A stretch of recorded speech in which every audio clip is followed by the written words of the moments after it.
All right. Day unknown of me having a TikTok hair. Great. Hello. You know the drill. Not streaming, not wearing pants. I'm really never wearing pants unless I'm leaving the house or I'm streaming. I don't know why you would wear pants otherwise. If you have guests over, I guess, which I don't. But anyway, so more importantly, funny little story, okay, that I haven't talked about on stream because I've been slowly dying, working on that, getting more alive day by day, coughing a little bit less every time I stream. And it's about Madison Cawthorn. I already know what I'm going to title this. Hopefully, YouTube doesn't demonetize it, but I'm very insistent on the title. But so some of you may have seen some photos of Madison Cawthorn, the very far right, very young, disabled. We stand a diverse Republican Party. Republican, here, congressman who was dressing up in some femboy lingerie during a party. Now, let's get the uncontroversial stuff out of the way right off the bat. He looks fantastic. I would. Everyone would. Nobody didn't like this.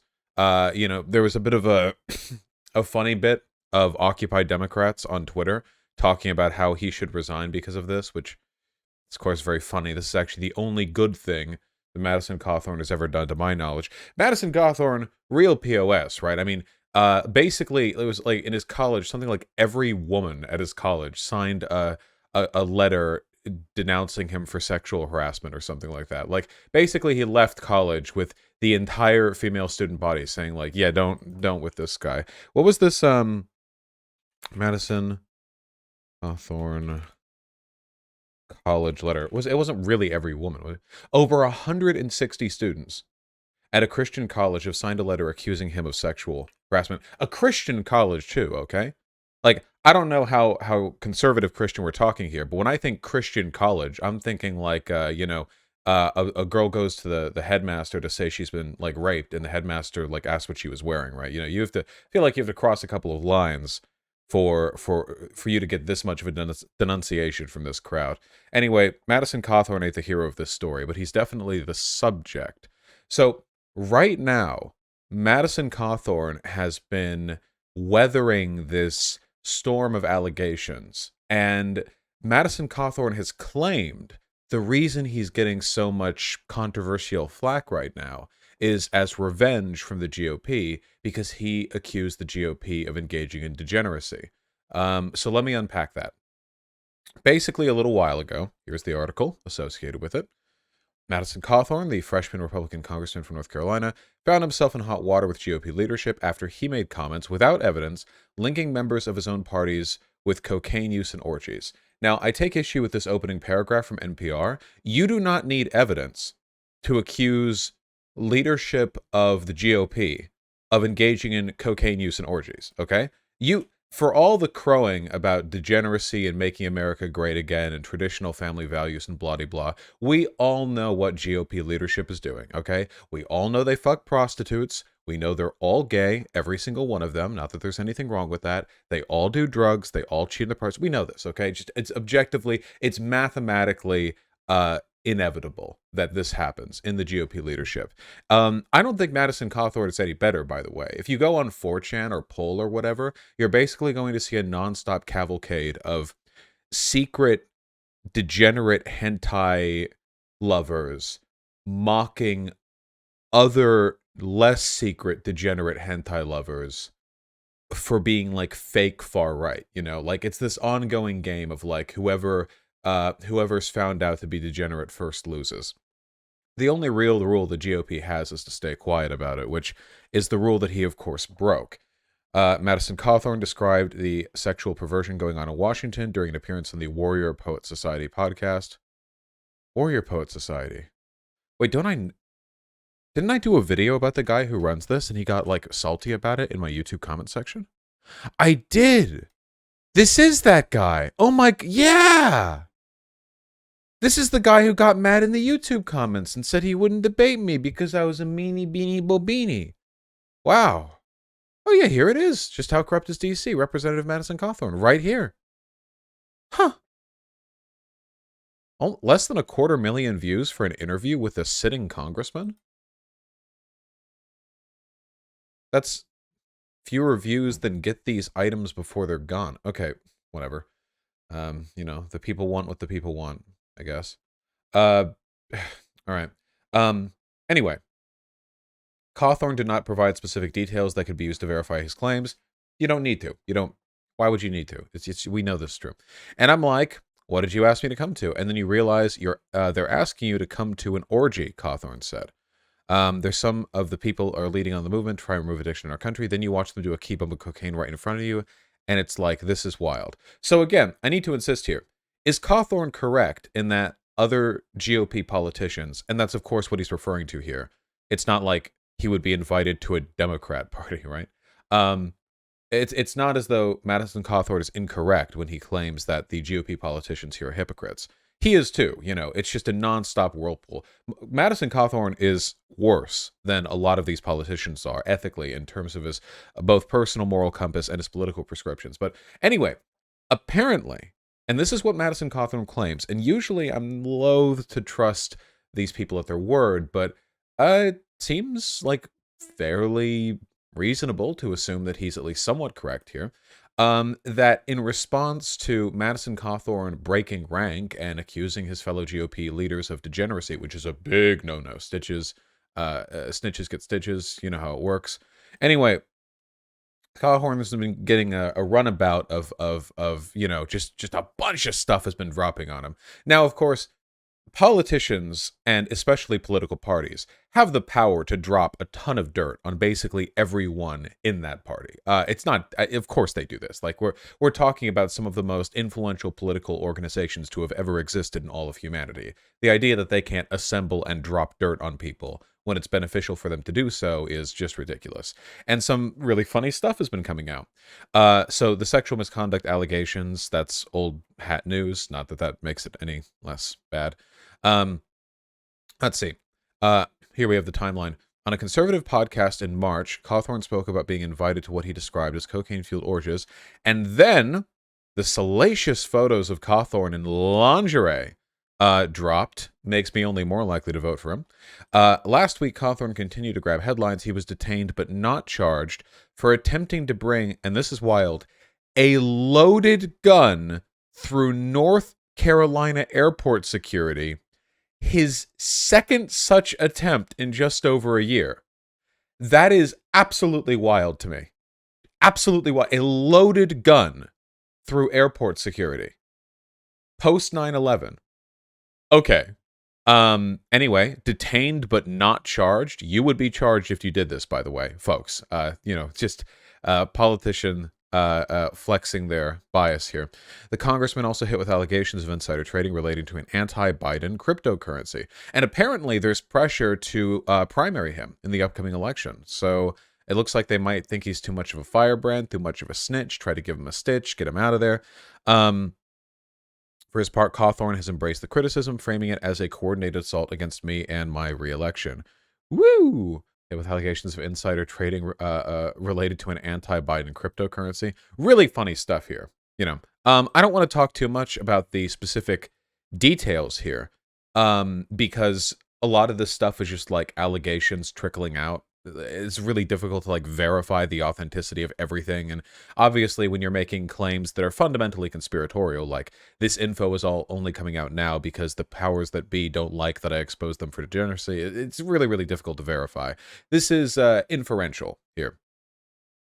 Phyllis endorsed Cawthorn's primary challenger, a super PAC affiliate with the senator, poured more than basically $350,000 into ads attacking Cawthorn.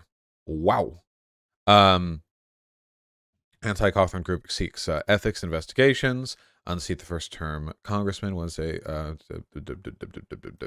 ethics complaint also points that I didn't mean to click. The ethics complaint also points the congressman's alleged insider trading, repeated attempts to bring weapons to prohibited spaces, alleged inappropriate financial relationship with a younger staffer. Okay, so what does all this mean? Well, first of all, it's very funny.